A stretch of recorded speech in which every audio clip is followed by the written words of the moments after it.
Il était une fois une jeune fille qui était née étrange. Elle était la princesse d'un grand royaume dans un pays de neige. Elle avait les cheveux blancs et de grands yeux gris. Elle n'était pas particulièrement belle, mais sa particularité attirait de nombreux regards. Comme toutes les princesses de contes, elle était très aimable et passait de nombreux moments en compagnie de son peuple à les aider dans les champs ou bien à s'occuper des enfants. Elle n'était pas spécialement aimée de tous, certains la détestaient même, mais elle s'en fichait. Elle vivait sa vie, entourée des gens qu'elle aimait, et cela lui suffisait. Elle n'avait besoin de rien, sauf de l'amour de ceux qu'elle aimait. Elle était en effet remplie d'amour, et son cœur débordait au point que c'en était parfois douloureux. Un jour, alors qu'elle se promenait dans les rues du royaume, elle sentit son cœur se serrer. Il sembla soudain pris par la glace. Un voile de givre avait enveloppé son cœur et une formidable douleur la pétrifia. Elle paniqua. La douleur devenait de plus en plus forte, et elle vacilla. Elle s'écrasa par terre et ne vit plus que du noir. Elle se réveilla dans son lit au palais. Près d'elle, sur un fauteuil, près de l'âtre de la cheminée, dormait sa bonne. Au dehors, l'obscurité lui indiqua qu'elle avait sans doute dormi très longtemps.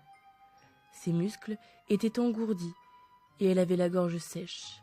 Elle avait soif, tellement soif qu'elle aurait pu avaler un lac entier. Elle tenta de se lever, mais sa tête tourna. Elle appela alors faiblement sa bonne, qui se réveilla et courut vers son lit, la prenant dans ses bras.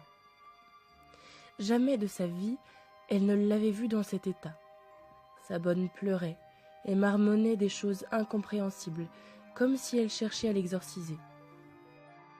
Quand elle fut enfin seule, la princesse, qui pouvait désormais tenir debout, entreprit de se déshabiller, afin de jeter un coup d'œil à sa poitrine, là où la douleur l'avait envahie. Juste au niveau de l'emplacement de son cœur, une énorme tache bleue était apparue. Au niveau de cette tache se trouvait une chose terrifiante. Sa peau avait commencé à geler.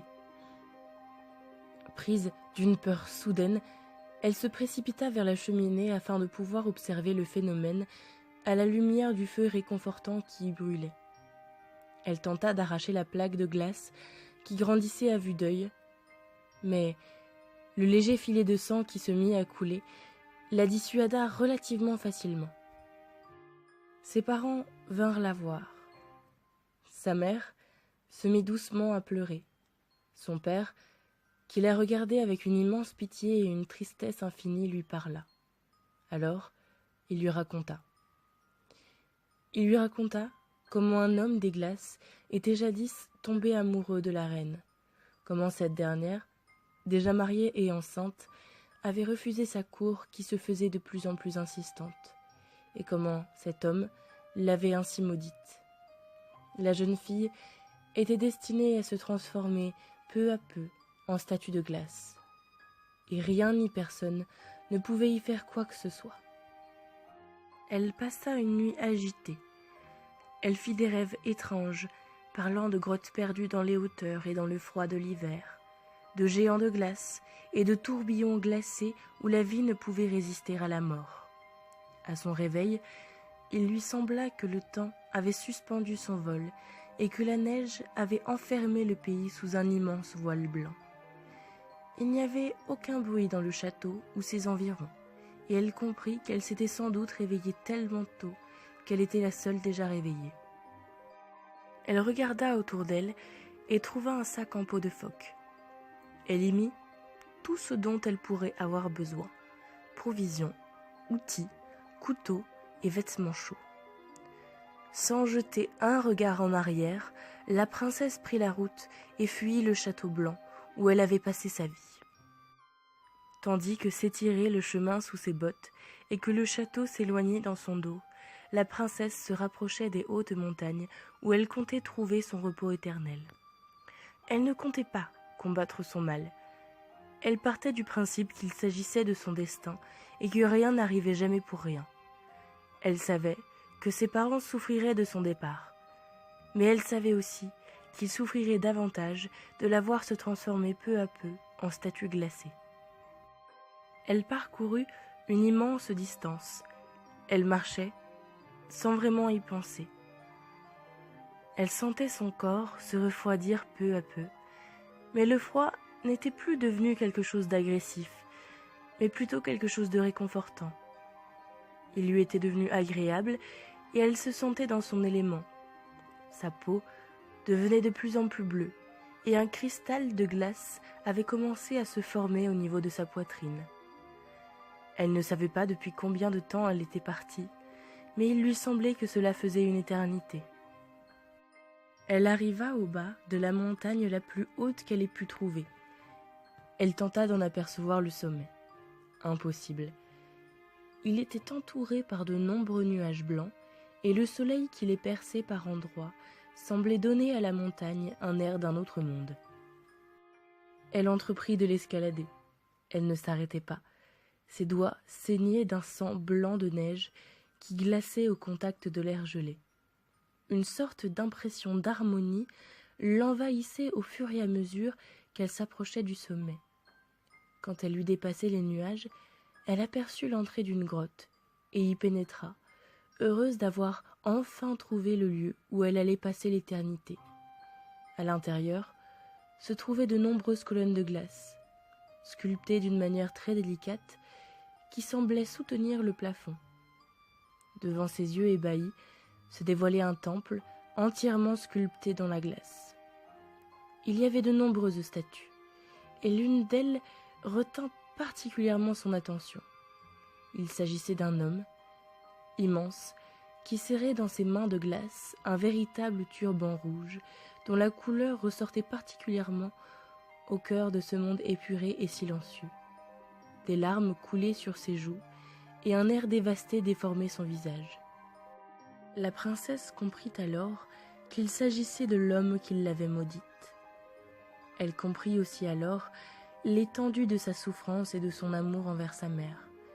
Elle lui avait pardonné depuis longtemps, mais elle était quand même heureuse du sort de celui qui avait brisé sa vie. Il était lui-même emprisonné dans une prison éternelle. Elle s'approcha de l'autel qui trônait au milieu de la pièce. Elle se déshabilla. Le vent froid caressa sa peau affectueusement. Alors, elle s'écroula. Allongée sur le dos, au sol, sa peau touchant la glace, son corps se raidit.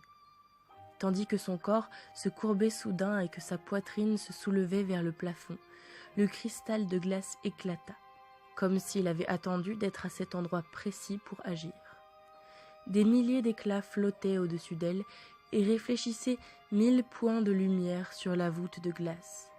Le corps de la princesse se mit à léviter doucement au-dessus du sol et flotta au milieu des éclats de cristal.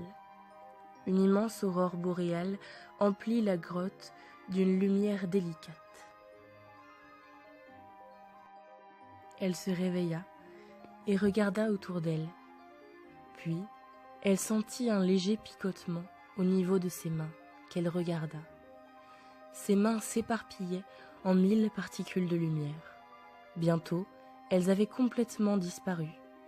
Avec un sentiment de pleine harmonie, la princesse ferma doucement les yeux et s'évapora en entier.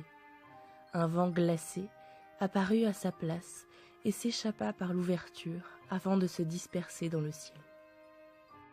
Au pays de neige, le roi et la reine eurent la vision commune et réconfortante du visage empli de douceur de leur fille, qui leur souffla un dernier baiser avant de disparaître.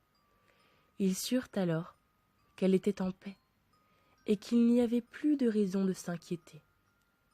Depuis lors, parfois, un vent glacé qui vient d'un pays tout au nord du monde vient envelopper les villages dans un voile de givre et de neige.